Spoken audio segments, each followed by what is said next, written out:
The name Sushruta embellishes the walls of the Wellcome Library, along with those of other great innovators in medicine and science. He was a surgeon who lived 2,000 years ago in what is now India. Sushruta and his group were doing operations 2,000 years ago that were absolutely stunning. I mean, you'd think it was science fiction if we weren't sure historically that it was really that old. They were performing surgical operations that weren't discovered in Europe for another 1,500 years. Sushruta's original manuscript is long lost. This copy deals with many aspects of medicine, but it's best known for its instructions on the surgical repair of a severed nose. The need for Indians to develop surgery in this ancient time probably came from punishments that were inflicted on criminals who might have had their noses cut off as a very public warning and as a punishment.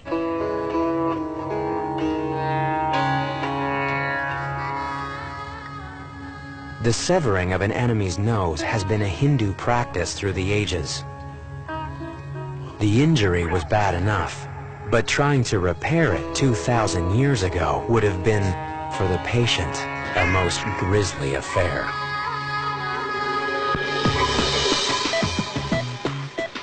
Today, modern anesthetics make a nose reconstruction bearable. Jonna Ludwig will not feel a thing. We've cleaned up the defect and it's a little torn up. Even though the technology gap is vast, the method Dr. Menik will use to repair Jonna's nose is a direct adaptation of the Indian surgeon Sushruta's 2,000-year-old technique. We created a little three-dimensional bent foil pattern of the missing skin. Dr. Menik has made a template to guide his scalpel when he cuts donor skin from Jonna's forehead. Sushruta basically did the same thing. They made a pattern of a leaf, placed it on the forehead, and then cut out an area of skin corresponding to what they thought needed to be replaced. Sushruta's manuscript is concise on how to do the job. So what he actually says in his own words from about 2,000 years ago is this: when a nose has been cut off, I shall describe to you properly how it can be repaired. First, you take the leaf from a tree and make a template the same shape as the nose.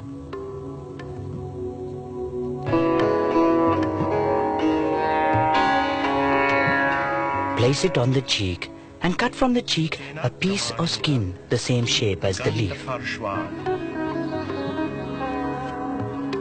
Work carefully, but swiftly. In an age where there is no anesthetic, working quickly is very important because your patient is likely to be screaming. In fact, most of these surgical texts, the anesthetic is for strong men to hold the patient down.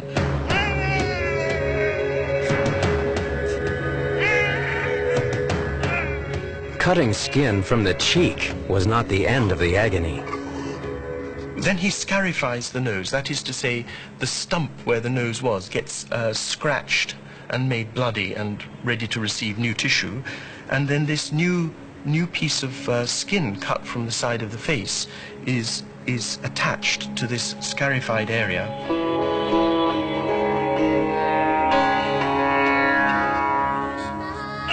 To complete the operation, Sushruta devised a way to allow the patient to breathe.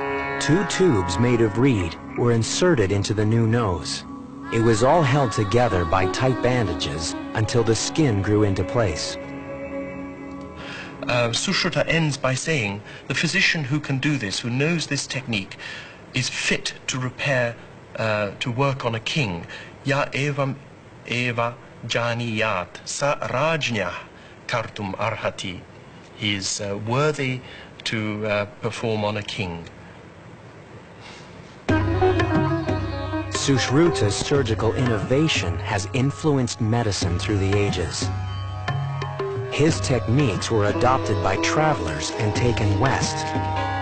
The compendium that Sushruta created was well known in India, and it isn't until about the 7th or 8th century of the Christian era that we begin to hear that it's known in the Middle East and that there are Arabic translations of this work.